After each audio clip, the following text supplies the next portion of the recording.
7 alimentos para você ter em casa que vão te ajudar no seu processo de emagrecimento. Bom, como vocês estão vendo, o cenário dos vídeos aqui do canal são a nossa casa, né? Minha, do Vitor, o digníssimo. Então a gente tá aqui na sala, vai ter vídeo que vai ser aqui na cozinha, enfim. Às vezes o Bené e o Zé, que são nossos gatos, vão aparecer nos vídeos também. Então, achei que nada mais justo do que eu falar dos alimentos que sempre tem aqui em casa e que podem te ajudar muito no processo de emagrecimento. Vamos lá? Meu nome é Ana Lu Azevedo, eu sou nutricionista e já ajudei e ajudo centenas de mulheres a emagrecerem, recuperarem a autoestima, terem mais saúde, conciliando a rotina corrida com esse autocuidado. E se você é uma delas, não deixa de se inscrever aqui no canal. Como eu sempre falo no consultório, a organização é a chave do sucesso no emagrecimento. Principalmente para quem tem uma rotina corrida. E quem que não tem a rotina corrida hoje em dia, né, gente? Tempo é o nosso bem mais escasso atualmente. Então, esses alimentos que eu vou falar, não é porque eles são milagrosos, vão te fazer emagrecer. É porque eles são práticos e vão te ajudar na correria do dia a dia e também dar mais sabor na sua dieta. Número 1 que nunca falta aqui em casa, creme de ricota. É uma dica que eu sempre dou para as minhas pacientes. Por quê? O creme de ricota ele vai ter menos caloria e gordura que o requeijão e também menos caloria e gordura que o creme de leite tradicional por aí. E aí você pode usar de diferentes formas. Você pode usar tanto em receita, por exemplo, num estrogonofe, num molho branco para você usar numa massa, ou às vezes num legume, alguma coisa assim. Você pode usar para pastinhas, você pode fazer um molho rosé, você pode usar como recheio. Então você pega e passa numa crepioca, no pão. Enfim, eu acho o creme de ricota um alimento ali que entra na categoria de ultraprocessado, né, de processado do bem e pode te ajudar muito no seu dia a dia pela praticidade e pela redução de calorias. 2. Aveia. Você com certeza já ouviu falar dos benefícios dela na saciedade, para reduzir colesterol, mas aqui a gente está focando na praticidade, né? Em relação aos tipos de aveia, eu geralmente indico e prefiro farelo ou flocos. E o flocos pode ser do tamanho que você preferir. Pode ser flocos grossos, flocos finos, como você achar melhor. Mas aqui em casa a gente usa muito a aveia em receitinhas. Então eu uso muito para panqueca de banana ou panqueca de maçã, enfim, a mesma receitinha ali básica, tradicional, que você acha em qualquer receita da internet. Pão que eu faço no micro-ondas, então uma receitinha de pão. Mas eu gosto muito de usar aveia para engrossar molhos e caldos de forma mais natural, nutritiva, com mais fibra. Então eu substituo o amido de milho por aveia. Então, por exemplo, eu gosto muito de fazer creme de espinafre. E aí a gente usa o creme de ricota, que eu acabei de falar, com o leite, e eu engrosso esse creme de espinafre com aveia em vez de usar o amido de milho. Assim eu estou adicionando fibra, o que vai me dar mais saciedade naquela refeição. Hoje, inclusive, eu fui no futevôlei e aí eu fiz uma vitamina e aí, geralmente... Ah, boa. A gente também usa muito a aveia sempre na vitamina. Eu gosto muito de fazer vitamina aqui em casa, principalmente quando tá calor. Fruta congelada, leite, aveia, porque vai adicionar mais fibra e dar mais saciedade. As refeições líquidas, normalmente, a gente digere mais rápido, né? Então, a aveia é importante. E, normalmente, eu coloco o whey protein, que, inclusive, tá nessa lista aqui dos alimentos prediletos. E já que eu acabei de citar o whey protein, bora falar dele, tá? O whey protein sempre tem aqui em casa também, porque o whey é substituto de proteína. E aí já vamos quebrar um tabu aí, um mito. Não é só quem malha, quem faz musculação ou exercício físico que pode usar o whey protein. E não é todo mundo que faz exercício físico que precisa de whey protein. Na verdade, como eu acabei de falar, ele é um substituto de proteína. É muito fácil para a maioria das pessoas bater proteína no dia a dia. Tá? Ainda mais quando você tem uma dieta calculada, estruturada para sua rotina. Então o whey ele entra como substituto. Por exemplo, no exemplo que eu acabei de falar da vitamina, a gente coloca o whey para ter uma proteína ali e dar mais saciedade nessa refeição. Normalmente o café da manhã a gente consome ovo, um frango desfiado, mas se eu não quiser consumir nada disso, o whey ele pode entrar como opção. Hoje a gente tem no mercado basicamente 3 tipos de whey: concentrado, isolado e hidrolisado, e alguns têm os 3 misturados. Basicamente, a diferença entre eles é o grau de processamento dessa proteína, eu já vou te explicar um pouquinho melhor, e a velocidade de digestão e absorção dessa proteína. Só que se você está consumindo junto com outro alimento, por exemplo, no leite, no iogurte, numa fruta, não tem por que você se preocupar em usar um whey hidrolisado, que é o que você vai absorver de forma mais rápida, porque você está consumindo com um alimento. Isso faz sentido só para quem consome whey com água. E aí sim a gente pode pensar numa absorção um pouco mais rápida. E o que acontece se você extrapola Se você extrapola a quantidade de proteína? Você simplesmente elimina? Se você consumir muita proteína... Se você não precisar... A gente tem um limite de absorção de proteína por refeição. Então, isso é um ponto importante. Às vezes, não precisa de tanta proteína assim. Para vocês terem noção, meio scoop de whey equivalem a mais ou menos 2 ovos. Então, meio scoop de whey tem de 10 a 15 gramas. Um scoop inteiro é como se eu estivesse comendo 4 ovos ou mais ou menos 100 gramas de proteína. A maioria das vezes não vai ter necessidade disso tudo, de proteína, disso tudo de whey. E voltando na diferença entre os tipos, o whey concentrado é quando a gente tem a proteína mais inteira, de forma mais intacta. Normalmente o whey concentrado também vai ter mais carboidrato, que é a lactose, que é natural do whey, porque o whey protein, ele é o soro do leite. O whey isolado vai ter essa proteína parcialmente digerida. Então você já tem menos lactose, praticamente não tem carboidrato, é uma opção interessante para quem tem intolerância à lactose, e aí você vai absorver de forma mais rápida. Como eu falei, a velocidade de absorção não é tão importante assim na maioria dos casos, tá? A gente usa o whey isolado mais para as pessoas que têm intolerância à lactose. E o whey hidrolisado é essa proteína bem partidinha, bem digerida, então a absorção dela vai ser muito mais rápido. É legal para quem tem uma intolerância à lactose bem severa, assim, precisa se atentar até resquícios, mas o valor desse whey protein vai ser muito mais caro do que o concentrado. Quanto mais processada, partida essa proteína, mais caro é o produto. Então, a maioria das pessoas não tem necessidade de usar o whey protein isolado. Isolado não, hidrolisado. Isso influencia no resultado? Ser isolado, ele tem uma absorção mais rápida? Não. Quarto alimento vem um combo aqui, tá? Atum em lata, que é mais uma vez um alimento minimamente processado, mas que tá aí para ajudar a nossa vida.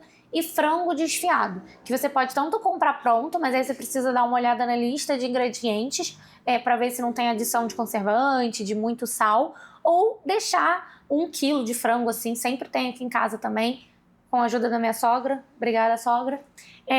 Sempre tem, ela sempre manda pra gente 1 quilo de frango desfiado que a gente deixa congelado e vai descongelando aos poucos para usar. Então esses dois eu gosto muito de usar numa salada mais rápida, quando a gente esqueceu de descongelar a proteína, para fazer pastinha, para fazer uma pizza de frigideira, que normalmente eu uso ali um pão sírio. Então dá para variar bastante. Eu gosto de botar como recheio na crepioca, no cuscuz. Ou seja, são 2 fontes de proteína aí que ajudam você a não ficar presa no ovo e variar a sua dieta, deixá-la um pouco mais gostosa e prática.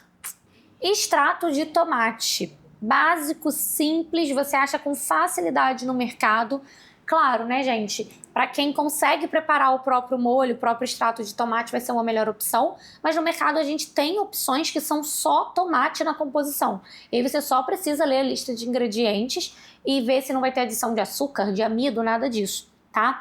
O extrato de tomate ou polpa de tomate é interessante porque você pode fazer molho, tanto para macarrão quanto para um legume, para fazer um peixe, e ele tem baixíssima caloria. Então, assim, não é uma caloria nem que a gente precisa se preocupar.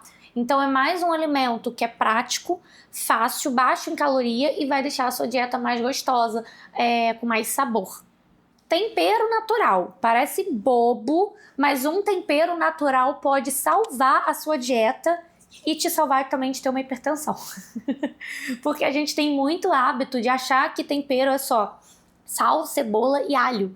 Sendo que a gente tem uma diversidade de temperos naturais que vão mudar o jogo do seu emagrecimento.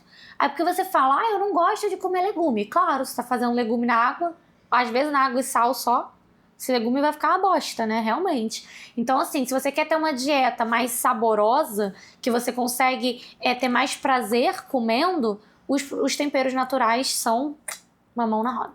E diz pro pessoal aí quais que a gente mais usa. Os que eu mais gosto, e aí que nunca faltam aqui em casa, né, já que é a temática do vídeo, é páprica defumada ou picante, mas a gente tem comprado bastante a defumada, orégano e pimenta. Pimenta, a gente ama pimenta de todos os tipos do reino, é pimenta preta, aquela pimenta que a gente realmente, né, tritura na hora, pimenta em conserva que você corta. A gente gosta muito de pimenta, é inclusive um perigo quando a gente está cozinhando, que outras pessoas podem achar que está muito apimentado. E a páprica defumada, eu, na verdade, né? Eu que sou cozinheiro aqui. Vitor cozinha mais aqui em casa. Isso é importante, né? Frisar. Eu uso no feijão, inclusive. Verdade, ele usa em tudo. Ele não pensa muito no que combina não, tá? Ele sai misturando as coisas. É isso. E por último, mas não menos importante, cuscuz e tapioca sempre tem no armário aqui de casa. Mais uma vez, né? Eu gosto muito de fazer receitinhas. Eu não chamo isso nem de receita, gente, porque é muito fácil. Então eu faço um pãozinho de cuscuz, eu faço cuscuz na frigideira, e aí eu boto... Hoje mesmo a gente tomou isso de café da manhã. Frango desfiado com queijo. Então é uma excelente opção para diversificar e você não ficar presa só no pão. São fontes legais de carboidrato pra gente mudar. A tapioca, a gente precisa ter atenção, tá? Porque a tapioca ela é muito concentrada em carboidrato. Muita gente, por muito tempo, achou que a tapioca era maravilhosa, uma troca excelente pro pão. E não é. Porque, para vocês terem uma noção, 2 colheres de tapioca, ou mais ou menos 40 gramas, equivalem a um pão francês. Então, se a gente estiver falando daquela tapioca que acontece na rua, que você compra na carrocinha enorme, ela vai ter ali vários pães. É como se você estivesse comendo 5, 6 pães franceses.